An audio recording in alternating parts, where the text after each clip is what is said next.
Finding a great breeder is something that so many people struggle with. It's unreal. So in this video, I want to talk to you about exactly how to do that, where to do that, and some red flags that you can look for along the way. Let's go.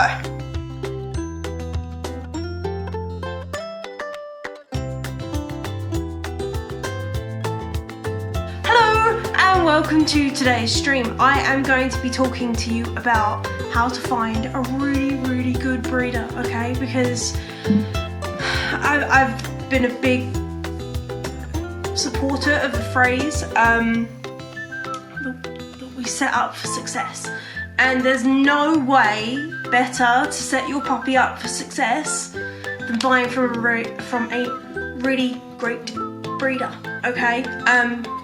I then come in the next step and go, hey, this is how you train them. This is how you turn that awesome clay that your breeder's given you into a phenomenal dog. Ta-da! That's what I do. But before me, I mean, we can do very well with, less than great, obviously. And I have. I think Indy's testimony to that. But the point is that the better the dog that you get at the start, the easier it's going to be the entire way through, okay? And, we'll go into it, but do you feel confident approaching breeders? Do you feel confident that you can tell the difference between a good breeder, an okay breeder, and a bad breeder? The latter is the dangerous side. The middle is middling, and the top end is the top end for a reason. So I want to talk to you about that today. I want to talk to you about what to look for, about what to avoid, and what to genuinely go after, and how to find these phenomenal breeders. Because they do exist. They are not a unicorn. I promise you they are around. They're just hard to find, and I will discuss the reasons why they are hard to find, okay? So, sorry, I'm just tinkering with my camera because I'm paranoid it's gonna fall in the middle of the stream. So, on that note, with my sincere professionality, I'm gonna ask you very politely to subscribe, like, follow, do whatever it is that you need to do on these videos to make sure that you get the next one, because I know that, the information I give out is free and really valuable. So take as much free stuff as you can is my philosophy. I do totally get it though with puppies and not knowing where to go, because like I mentioned earlier, I made a pretty big mistake with Indy, and despite the fact that Indy is a phenomenal dog now, and he's wonderful. I mean, I know he's my dog and we all are totally biased, but he's awesome. But that took a lot of work. Would it have taken as much work if he were really well bred? No, almost certainly not.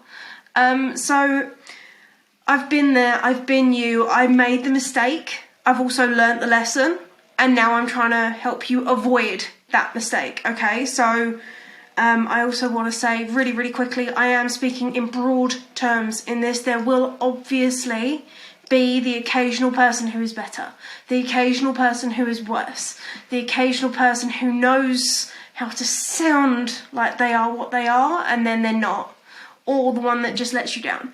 So at the end of the day, we are dealing with humans and animals, and certain things are totally not predictable. So I do want to make that caveat, but if we try and set our dogs and us up for the best successes we can, it's a much higher likelihood that we're actually going to achieve it, which is what I want for you guys, okay? Why is breeding important? Let's start there. Why is good breeding important? Well, by supporting good breeders means that we will start increasing the quality of the dogs that we have, as opposed to decreasing the quality of the dogs that we have and creating more jobs for people like me who are trainers. My biggest mission in my job is to make me and other people like me entirely redundant. I don't want you to need trainers. I want you to need a little bit of guidance, but I don't want to see any more, big, stressful problems that are like enormously problematic for you and your family and your bank balance and your stress levels. A tough dog is hard work, and I will be the first to admit I've cried a lot over my dog. But he wouldn't be the dog he is now if I hadn't gone through that and learned exactly what I've learned to get here. So I'm grateful in a way, but I would rather you guys found the easy way of doing it. And the easy way is getting a good puppy to start with, trust me. So the potential fallouts in a literal term are, firstly, health. A well-bred puppy is much more likely to be a healthier puppy because yes, whilst mutts, crossbreeds, dogs of no discernible breed tend to be healthier, and I'm saying that in quotes for my audio audience,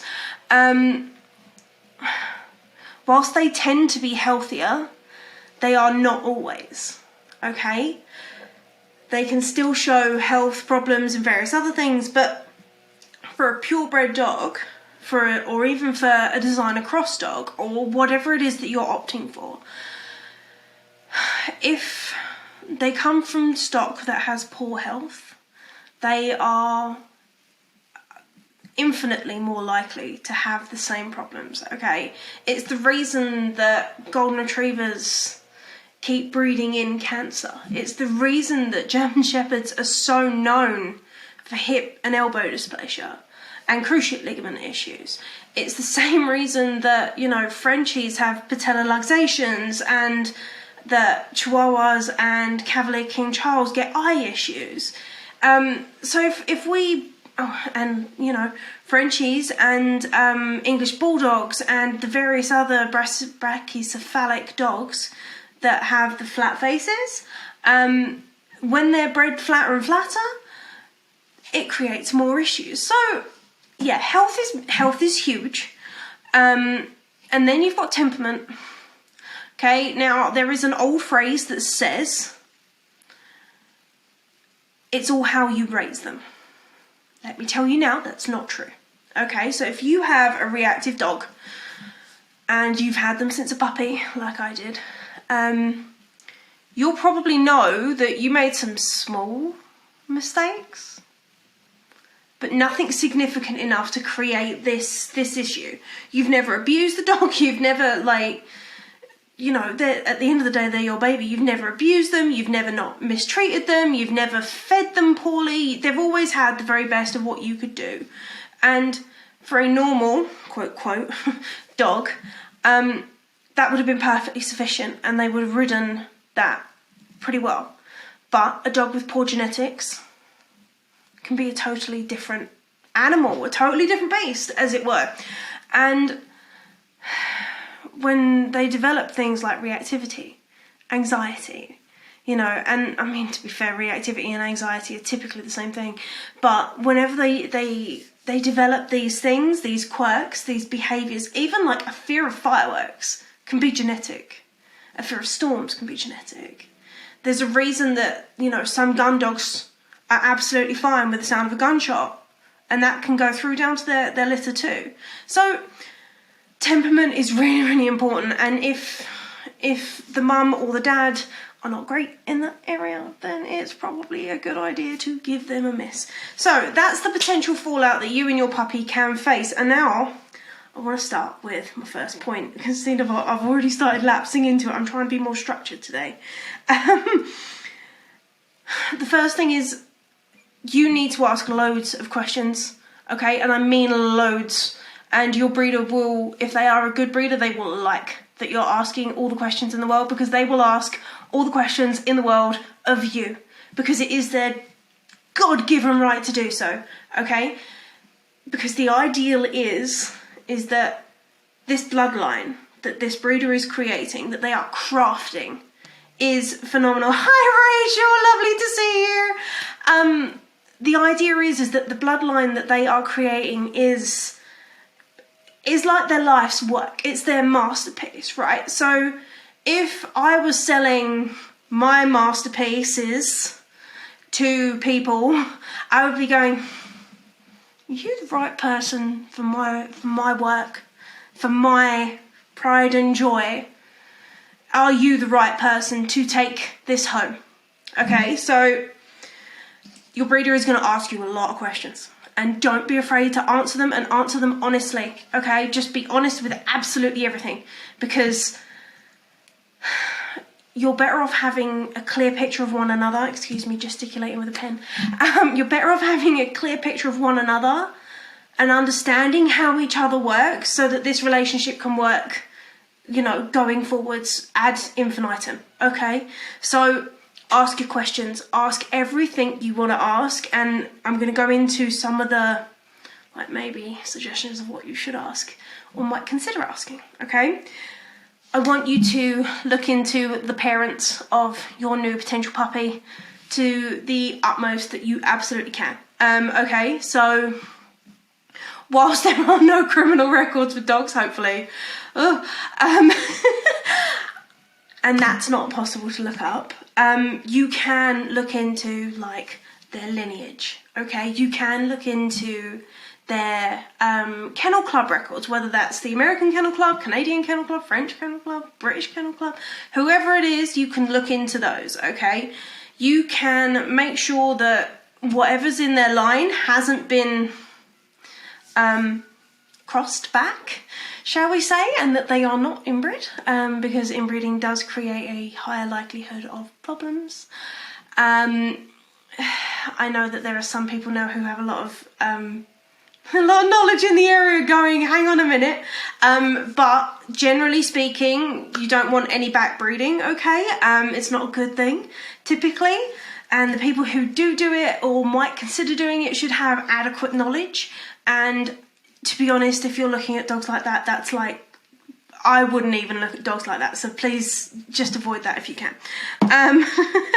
Right, next, why did they breed these two particular dogs? Okay, this question is really interesting, because as soon as you ask a breeder that, they should be like, oh, okay, and I want you to see them, like, really engage with this question, because this is like, to, I don't know, to a car enthusiast like my husband, it's like, why did you buy a Jeep? And he's like, well, and he can list off 100 reasons why he bought a Jeep. And that should be your breeder. Your breeder should go, well, actually, this girl is the third daughter of my original golden retriever, that she has shown this temperament. She's the best mother out of these. She's very caring, she's very relaxed, she births well, she births nice sized litters, her litters so far haven't had problems, and they should be able to, like, reel most of that stuff off the top of their head, okay? Because this is their lifeblood. The same way I'm doing it right now, okay? And she says, as she looks down at her prompt sheet, hey, you want to be able to meet the parents, and it sounds a bit weird, and it sounds like, you know, when you were first dating, but you want to be able to meet your puppy's parents. You want to be able to meet the mum, meet the dad, and ideally meet the dad. I realise that in some instances, especially with rarer breeds, that's less likely to happen, because I know one particular breeder who's shipping dad's bits over from Spain when she lives in continental US. So that's a long old way, so you're not going to meet the dad of that particular litter. But that's done because the breeding pool is small. So with general breeds, if you can meet the dad, that's great, because it just gives you an added level of security that the dad is, who they say it is, because I've seen some horror stories about that, one of which is from Michelle from Scruffy Little Terrier, who had her boy, who is neutered, being used as the quote-unquote father of a litter, which he could never have sired, even if he tried, and stuff like that is just plain wrong. So if you can meet the dad and, you know, just again discuss with the stud's family what he's doing, what he's like, what considerations they, I don't know, I do know.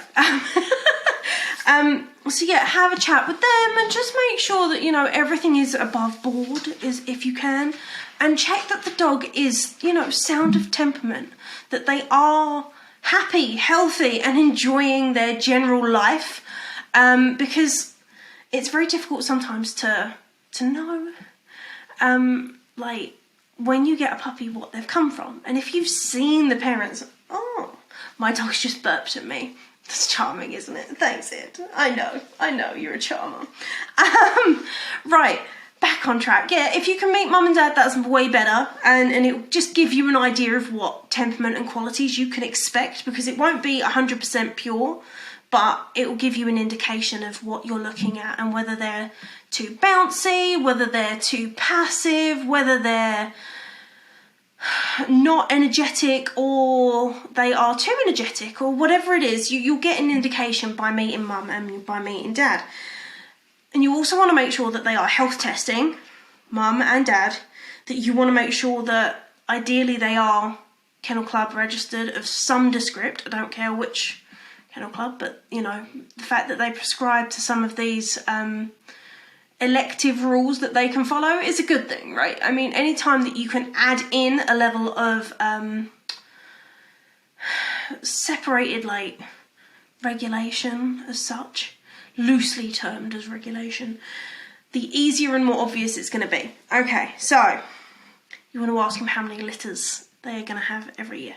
Okay, so you don't want somebody who's churning out as many litters as they can, because it means that the health of the mother is not their main priority.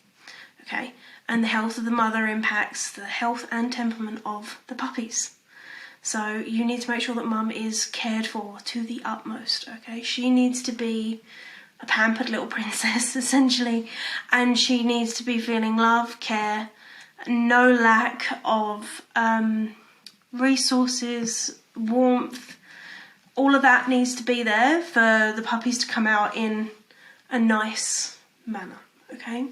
So that's really, really important. Make sure that she's, 2 a year, I think, is what the Kennel Club advise is maximum. So ask if they're going over, or they go to a number you think is unreasonable. Just go, oh, that's interesting. Why did you select that? You might get an answer. They might be evasive. The other thing with title registration and health testing and things like that, I do want to say with health testing, you can check what your breed is meant to have at the OFA, OFA.org. They are, I can't pronounce it, it's the orthopedic something. But they give a guide as to what health tests each breed should have. And they will give you a really nice indication as to what you should be looking for, okay? And your breeder should have those at minimum. Any health testing on top of that is bonus. Then, do they keep track of their puppies? Do they keep track of the parents? By the parents I mean you. Do they keep track of the new puppy's parents and see how they're progressing? Do they mentor you in any way, shape or form? Do they, if say you are a first time puppy parent, and please be honest with your breeder about this, I don't care whether they want new puppy parents or not. If you show you're responsible and that you've already got this under control, they're more likely to take you anyway. And especially if you want them to talk to me and say that you've already pre-signed up to pup dates and things like that, we can definitely have chats. But the fact that they will keep track of their puppies and help you with any potential problems is always handy, because like I said, the mum and the dad are literally the genetic makeup of your puppy, and the temperament and sometimes behaviour comes from them. So the chances are, if you're struggling with something, they've dealt with it. And if not, they are and should be an expert in their breed. Okay, so they should be able to turn around to you and go, oh, so your Frenchie's digging, is he? Okay, well, Delilah, his mother, make-believe mother, tends to do the exact same. This is how I dealt with it. And as soon as they can come with that to you, that means then that you've got, guidance, care, etc., etc. It also likely means that they know any issues that have come out of their lineage. For example, should this fictitious litter of Frenchies have cardiomyopathy or other heart issues, the breeder would know. They would also know that the next time, when they do look at breeding, that they are not going to use that combination of mother and father again. Okay, that's important. Because if there's health issues between a pair and known health issues between a pair, it's very likely it's going to happen again. Okay, whereas if they change the pair up and then it happens on the mum's side again or on the dad's side again, then it's bad luck and the mum's no good and she needs to be retired, or the dad's no good and the dad needs to be retired. That should be the process that any breeder goes through. So, sorry, I'm throwing a lot of information at you here, and I am really, really sorry. The good thing is you will be able to play this back, and it will be on Facebook and YouTube and Instagram, all for you to look at. There will also be a blog of it written down if you're a written person, and I might be ripping it into a podcast, but shh, we're not sure yet. The next thing is I know a lot of people get impatient for a puppy, and when you want a puppy, you want a puppy now, or ideally yesterday. But try not to, because waiting lists are a good thing. It means that those puppies are in demand, which means that you've caught onto something kind of good. Okay, so it feels tough and it's kind of rotten, but it's a good thing in the end, okay? I feel like I've just thrown loads and loads of words at you. Next. I feel like a news broadcaster. How many females do they have is also a good indicator, because if they have an unreasonable amount that would be hard to care for, which you should roughly know. I find 3 dogs tough to live with and handle on a all-day basis or regular basis or whatever. It's hard work. There's a lot of stuff to be done, and it creates a lot of work. Consequently, if there's more than sort of 3, 4, 5, you might want to sort of start going, they may not be the ones for us. So don't get me wrong, some big breeders are great, but there's also the instance where, that's where the puppy mill label starts coming in. And a really big red flag, just so you know, a couple of red flags here, is if they won't let you meet the parents. That's the big red flag I should have noticed when I went to get Indy, and I didn't. Wasn't allowed to meet mum. Wasn't allowed to. Clearly she had issues. Then there is if they breed for colour.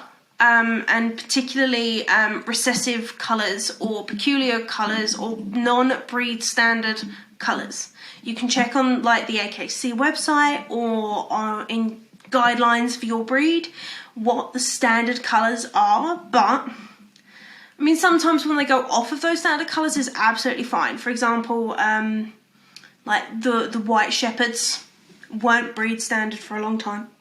They are now. And they're totally, I think they are anyway. Oh, I'm going to have to check that now, panicking. So non-breed standard colours, especially when they're the more peculiar colours, like panda German shepherds. And most of you who don't know German shepherds now are sitting there going, what on earth is a panda shepherd? They are a very peculiar colouring of black, tan and white, though the tan comes out more like orange, and they've got a lot of white. A significant amount of white, like Indy's got a little white toe, but nobody cares about like a toe or a patch on their chest or anything like that when it comes to breed standards. But when there's great big swaths of white, it can be problematic, because it's usually an indicator of some seriously recessive genes that tend to happen when other genetic weaknesses happen also. Okay, for example, the Isabella shepherds, which are, and now an Isabella shepherd person is going to tell me I'm wrong, but they're like a livery coloured shepherd. They're a very light colour. they tend to have a lot of health issues from what I've known and experienced, and they are, yeah, they're very, very pretty. Please do not get me wrong, they are gorgeous, but a breeder who's specifically breeding for a colour, and then especially doubly, triply important is if they charge more for that colour. So if they have a litter and they have a normal black and tan shepherd priced at $2,000, I'm trying to figure out roughly silly numbers that are still being spent, and then the Isabella shepherd is $3,500, you know there's something wrong. Okay, so that's a big, big red flag. Breeding for colour is never something you really want to go through. Then, where can you actually find a good breeder? Because I've given you all of these things that say, big red flag, don't do this, look for that. Where do you find a good breeder that's actually going to work with you and help you with a puppy and get and ensure that you bring home the very best puppy for the job as such? Because even if the job is being a pet, it's still a job. Because every household is different, and trust me, it takes a lot of work sometimes. Breed clubs.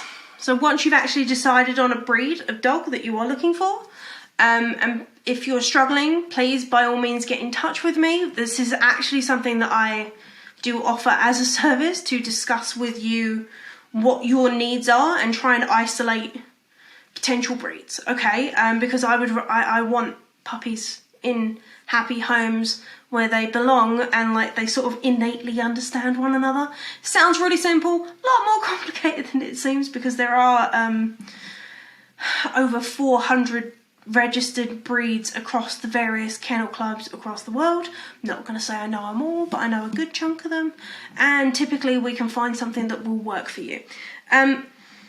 Point is head to your breed club, your local one, and ask. Just go, hey, who are the breeders in the area and who would you really, really recommend? Who do you love?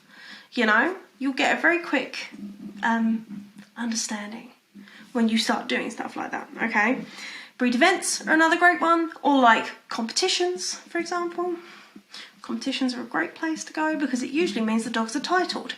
And a titled dog, and I mean these can be any event now, they can be like rally obedience, they can be flyball, they can be dock diving, I don't know, I'm listing stuff off the top of my head now. Or like IGP sports, like protection work that German Shepherds do or Malinois do, they can be titled on that, but make sure it's a title that's going to, ideally, promote the qualities you want. For example, if you've chosen to have a German Shepherd, and I'm using Shepherds a lot, I'm slightly biased, if you've chosen a German Shepherd as the breed that you want, but you don't want a really high drive shepherd that's going to be a lot of work, don't go to a protection sport place and ask them for recommendations, because they're not going to give you recommendations that you want, okay? So do consider that, and again, if you are stuck, ping me a message, we can always chat about it, that's fine. And then other recommendations, because like people like me, a dog trainer, typically know how to find a good breeder, okay? Sometimes when I had some in the UK that I had started like making lists of for certain breeds, but now that I'm in the US, I've lost those, which is a bummer. But hey, we're starting again, and that's fine. I'm finding new breeders, and I am working with it. The places not to look, and this is going to sound really, really silly, but do not look on Google. I know. It's like our default thing to go Google, or like into your search bar, which defaults to Google, and you go, where do I find a puppy? Where can I get a Chihuahua? Where can I get a Pomeranian puppy? And then you sit there and you scroll and you scroll and scroll. That is like the quickest way to getting scammed. Just going to tell you that. Because most breeders, and I mean this with all the love in the world, they don't need a good website. They don't need a website that ranks on Google. Usually, if they're going to rank on Google, it means that they're a new company first, and it means that they are they know what SEO is. They know. Trust me, it's hard to rank on Google. I have tried, and I am starting to do it now, 6 months in, but it's hard. So if they are ranking on the first page of Google, these people are pros, and they are probably spending more time on SEO than they are on puppies, if they're spending any time on puppies, okay? So Google's not really a great place to start, and I hate to tell you that. Facebook, another less than optimum place to look for a puppy, because you are going to get a lot of people on Facebook going, oh yeah, my puppies are great.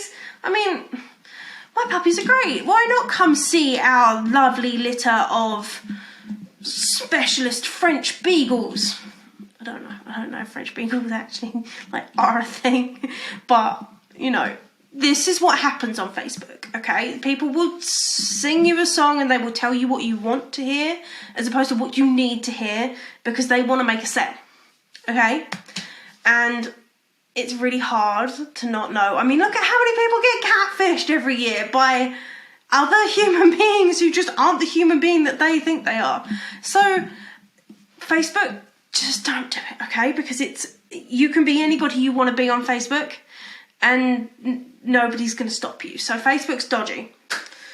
Next one, similarly, Craigslist.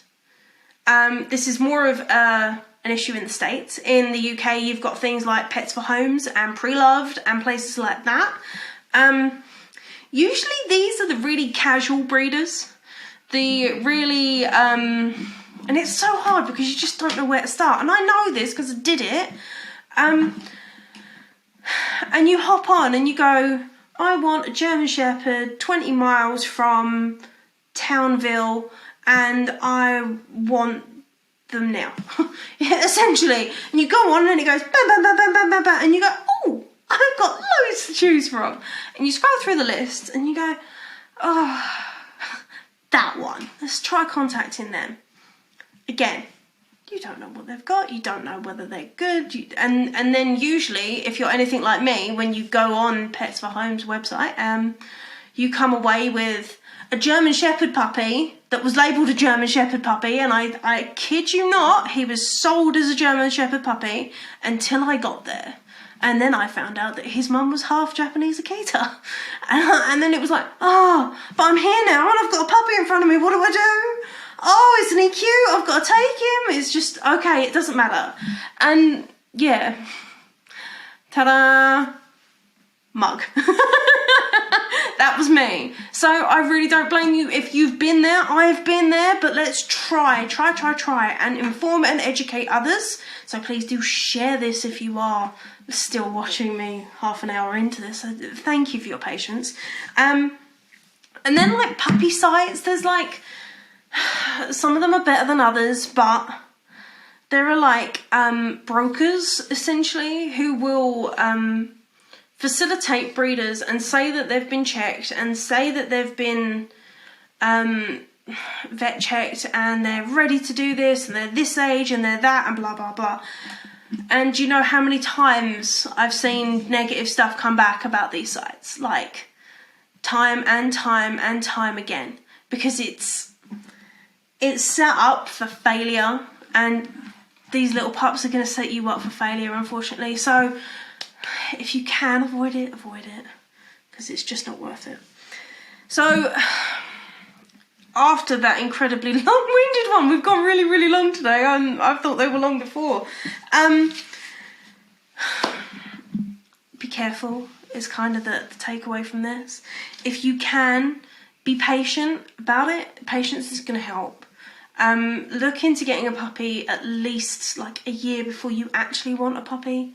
And I know that's really boring, and I know it's not what you want to do, but it's what you should do, because I've said it before, but a poorly bred puppy is basically a ticking time bomb in your house. It's a time bomb that one of those like 40 thrown together time bombs. I don't know, I've never made one. That you don't know if it's going to go off. You might be lucky and it might never go off. But if it does go off, if they do end up with anxiety, if they do end up with behavioural problems, if they do end up with a whole heap of veterinary problems, it's just going to put your stress levels through the roof. And it's what keeps people like me in a job, and I don't want us to be in a job anymore. Hi, Katie, hope you're well. Yeah, it's not fair, it's not right, but it's how the world is, and the only way that I know how to combat it is to educate you guys. So remember that a good breeder may have a website, they may not have a website, they may have social media, they may not have social media, okay? They are going to be hard to find, but finding a good one is going to be so worth it for you and your future puppy, okay? So on that note, I am going to leave you guys, and if you have any questions on this, ping me. If you want more information, leave it in the comments, and please like and subscribe and share this video and make sure that we start spreading this sort of information, okay? See you later, guys. Bye!